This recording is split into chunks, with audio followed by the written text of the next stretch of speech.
लगता है कि बहजाद के समझाने से मानी मान जाएगा। आप इतना इंसिस्ट क्यों कर रहे थे मानी के रिश्ते के लिए? क्या मतलब? निम्रा के भले के लिए कर रहा हूं। मेरा बस चले तो मैं खुद जाकर मानी को समझाऊं। वही मानी है ना जो आपको कभी कबूल नहीं था। देखो, ज्यादा फजूल के ताने मत दो। मानी का साथ निम्रा की किस्मत बदल देगा। बहजाद ने मुझसे वादा किया है कि वो अपना 50% और मानी के सब शेयर्स और प्रॉपर्टी बराबर मानी और निम्रा के नाम करेगा। ये बात कब हुई है? देखो, कुछ बातें होती हैं जो हम मर्दों के दरमियान तय होती हैं। उन सब में तुम्हें शामिल होने की जरूरत नहीं है। क्या बहजाद अंकल ने ये ऑफर दी थी हमारे रिश्ते के लिए? नहीं, वो क्यों करेगा? मैंने उसको खुद कहा था कि मुझे मेरी बेटी बहुत अजीज है, मुझे उसके मुस्तकबिल की सिक्योरिटी चाहिए। हाँ, आपने ऑफर दी और उन्होंने मान ली। मिल गई आपको आपकी बेटी की सिक्योरिटी। तुम्हारे भले के लिए कर रहा था सब। भले के लिए? बेटी को मालूम ही नहीं और उसकी कीमत लग रही है। नुवीदा, इससे कहो कि मुझे और गुस्सा मत दिलाए। पहली बात मनमानी कर ली इसने। क्या मानी की मर्जी शामिल थी इसमें या नहीं? साफ जाहिर है, इतनी बड़ी बात में उसकी मर्जी शामिल हो गई। क्योंकि जिस खतरे की बूम मैं महसूस कर रहा था, वो भी जरूर महसूस कर रहा होगा। किस खतरे की बात कर रहे हैं आप? बहजाद तो मोहब्बत में पागल है, इस बात का मानी को बखूबी अंदाजा है। तो कल को बहजाद सारा कुछ लुटा देगा मलिहा पर, तो मानी और तुम्हारे हिस्से में तो कुछ नहीं बचना।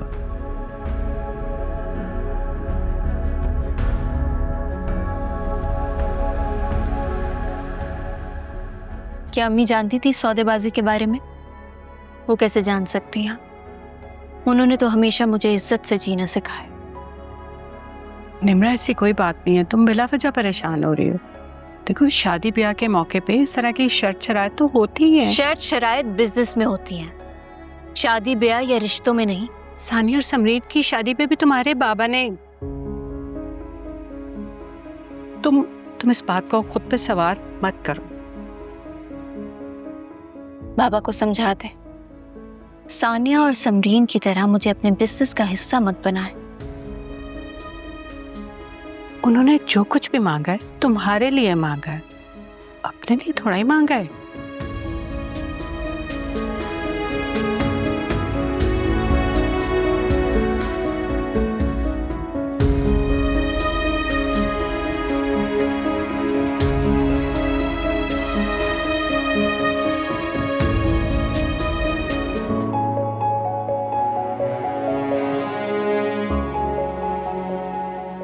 बहजाद ने मुझसे वादा किया है कि वो अपना 50% और मानी के सब शेयर्स और प्रॉपर्टी बराबर मानी और निम्रा के नाम करेगा।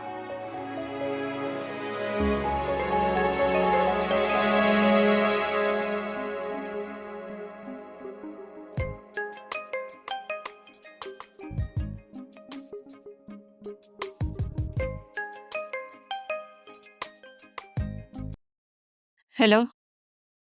थैंक गॉड तुमने मेरी कॉल पिक कर ली। मैं आ रहा हूँ तुम्हारी तरफ। वो किस लिए? डांट खानी है तुमसे। अब ऐसा कोई ताल्लुक बाकी नहीं रह गया मानी। ताल्लुक ही तो जोड़ने आ रहा हूँ। अब अगर तुम ताल्लुक जोड़ना भी चाहो ना, तो ऐसा मैं कभी चाहूंगी नहीं मानी। प्लीज नहीं कहो ऐसा। होगी मुझसे गलती और मैं शर्मिंदा हूँ उस पर। मैं भी शर्मिंदा हूँ कि मैंने ऐसे इंसान को अपना लाइफ पार्टनर मुंतखब किया जिसे मुझे हासिल करने के लिए लगा कि उसकी मोहब्बत ही नाकाफी है। प्लीज अब कॉल मत करना, क्योंकि मुझे तुमसे कोई ताल्लुक नहीं रखना मानी। For God's sake, निम्रा, मत करो मेरे साथ ऐसा। मैं जितना खुद को तुम्हारी मनमानियों के बावजूद तुम्हारे करीब लाने की कोशिश करता हूँ, तुम मुझे खुद से उतना ही दूर धकेलती हो। हाँ तो मत करो कोशिश। आज से मैंने तुम्हें अपनी हर कोशिश से आजाद कर दिया है मानी। मैं आ रहा हूँ, जो कहना है मेरे सामने कहना। नहीं आने की जरूरत तुम्हें, क्योंकि मैं तुमसे नहीं मिलूंगी। तुम्हारा और मेरा साथ यहीं तक था मानी।